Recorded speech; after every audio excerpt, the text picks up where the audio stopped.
Our protagonist is Dr. Alistair Finch, a meticulous mid-career historian at the University of London. Alistair was not a man of adventure. He was a man of archives. His world was bound in brittle, boxed papers and the musty silence of the British Library basement. His current fixation, a dry-as-dust subject guaranteed to bore his most dedicated students, was the administration of the 1833 Slavery Abolition Act. He was searching for proof of bureaucratic incompetence, but what he found was something far more potent and dangerous than any administrative error, a pattern of calculated high-level erasure.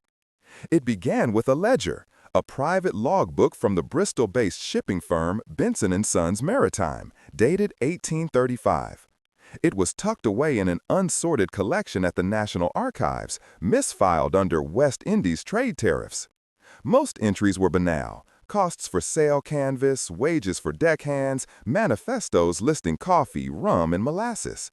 But one page, dated August 14, 1835, was unsettlingly blank beneath a heavy, inked-out section.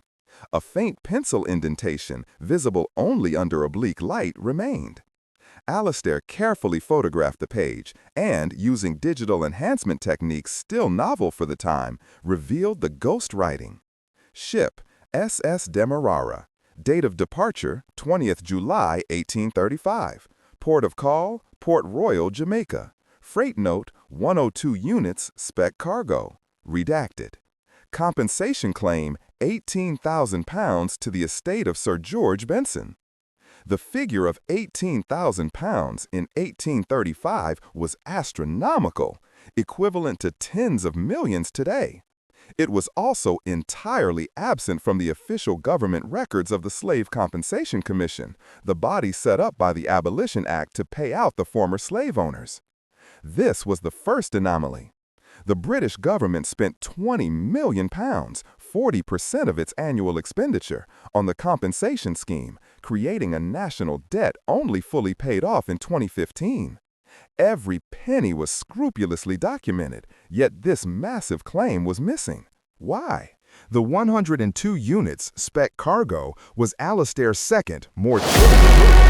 He cross-referenced the SS 𝕍𝖊, a relatively small steam schooner with contemporary shipping manifests. The vessel was listed as carrying standard cargo. But in another, far less accessible archive, a collection of private colonial correspondence at the University of Cambridge, he found a letter. It was from a junior official in Jamaica, a man named Jeremiah Croft, to a colleague in London, dated July 1835. Croft's letter spoke of the unseemly haste with which Sir George Benson's overseer was liquidating assets following the Abolition Act. More importantly, it contained a panicked postscript. Benson is not sending sugar, he is sending his insurance. The Demerara is preparing for a most peculiar freight. God help us if the abolitionists ever look inside the boxes. I have no stomach for this. Alistair spent the next 2 months piecing together the movements of Sir George Benson, a figure Alistair had previously dismissed as a minor Bristol merchant, but who now appeared as a powerful, politically connected industrialist. Benson was a major claimant on the compensation roll, receiving money for hundreds of slaves on his Jamaican plantation. But the law was clear. After August 1, 1834, all enslaved people were reclassified as apprentice laborers and due to be fully freed by 1840. The payment was compensation for the loss of property. So what was the SS 𝕍𝖊 shipping that merited a secret, massive, off-the-books insurance claim? The answer, Alistair eventually theorized, was not a what, but a who. The SS 𝕍𝖊 was shipping a group of the apprentice laborers themselves, the 102 units, but not to Britain. If they were meant for Britain, they would have been legally free, and no compensation claim would have been necessary in that form. They were being shipped to an unfree destination, a place where their labor could be exploited beyond the reach of the King's law and the prying eyes of abolitionist activists. Alistair's theory was explosive, that a powerful element of the British merchant class had illegally exported a significant number of people from a British colony after the Abolition Act, effectively selling them to a foreign power for a massive secret payout. The transaction had been laundered through a fictitious special cargo claim to the plantation owner, who then secretly compensated Benson & Sons Maritime for the shipment logistics. The trail had been covered up at the highest levels of the Compensation Commission, likely through a powerful parliamentary ally of Sir George Benson. The key to the whole mystery, Alistair realized, lay in the final destination of the SS 𝕍𝖊. He found a gap in the official records. The 𝕍𝖊's logbook, which should have been handed over to the Admiralty, contained a fabricated voyage itinerary. Alistair's breakthrough came not in London, but in a small, dusty public records office in Liverpool, the secondary port of Benson & Sons Maritime. There, among forgotten dock receipts, he found a scribbled notation in the hand of the 𝕍𝖊's captain, a man named Elias Shaw. Course changed per Sir G. Benson's personal order, to the north for the Spanish gold.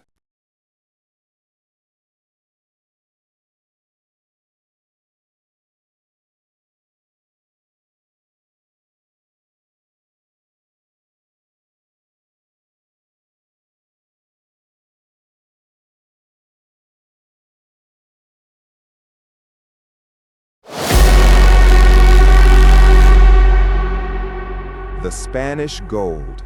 This simple phrase unlocked the entire network. Spanish gold was 19th century maritime slang for Cuba, which was still a Spanish colony and had not yet abolished slavery. Alistair now had the full, astonishing narrative. In 1835, Sir George Benson, facing the imminent loss of his labor force in Jamaica, had conspired with the shipping magnate Benson & Sons Maritime, a family connection that provided the cover, to secretly load 102 people onto the SS 𝕍𝖊. These people were shipped to the vast, unsatiated slave markets of Cuba, where Spanish planters paid a premium for experienced Jamaican laborers. The $18,000 compensation claim was not for a lost sugar shipment, but for the sale price of the 102 people, laundered and paid as an insurance claim for a fictitious special cargo that was deliberately destroyed, blacked out in the official British ledger. The full weight of this discovery hit Alistair. This wasn't just a minor historical crime. It was evidence of a massive, systematic subversion of one of the most celebrated moments in British history. The Abolition Act, the crown jewel of Victorian moralism, had been publicly hailed as a triumph. Yet here was proof that an illegal trade in formerly enslaved people had continued, facilitated by the same powerful men who had received public compensation. Alistair's immediate dilemma was how to prove it. The paper trail, though compelling, was circumstantial. He needed a direct link, a Cuban receipt, a Spanish colonial record, or, most terrifyingly, evidence of the legacy of the 102 people. His work now took him across the Atlantic. In the steamy, neglected archives of Havana, Alistair, posing as an expert on 19th-century Spanish-Caribbean rum trade, spent weeks sifting through colonial parish and port records. The breakthrough came in a baptismal register from the outskirts of Matanzas, Cuba, a region known for its sprawling sugar estates. On a page dated November 1835, a new category of entries appeared, titled 𝕍𝖊 𝕍𝖊 𝕍𝖊, Arrival of Workers from Jamaica. And there, listed by name, names clearly assigned by the new Spanish masters, such as Cristobal Jamaicano and Maria Kingston, were the entries. The number? 102. This was it, the smoking gun. The SS 𝕍𝖊 had delivered its human cargo to Cuba in the autumn of 1835. The names, the date, the number, all aligned with the fragmented data Alistair had gathered in London and Bristol. The unseen freight was real. The victims, the 102 people taken from Jamaica and sold back into slavery, were now no longer units of spec cargo, but individuals with a known destination. Alistair returned to London, not with a dry academic paper, but with an explosive, morally urgent indictment of the British elite. He had the logbook indentation, the private letter from Croft, the Liverpool dock receipt, and the Cuban parish register. The final piece was connecting the man who ensured the erasure. Lord Harrington, a powerful figure in the 1830s Parliament, who had championed the Compensation Act and had a personal, unrecorded debt to Sir George Benson. The moment Alastair began to quietly present his findings to a trusted contact at the National Maritime Museum, not to publish, but to secure the physical evidence, the walls of his secure archival world began to close in. He began receiving anonymous threats. Files he had accessed were re-examined by new security-conscious archivists.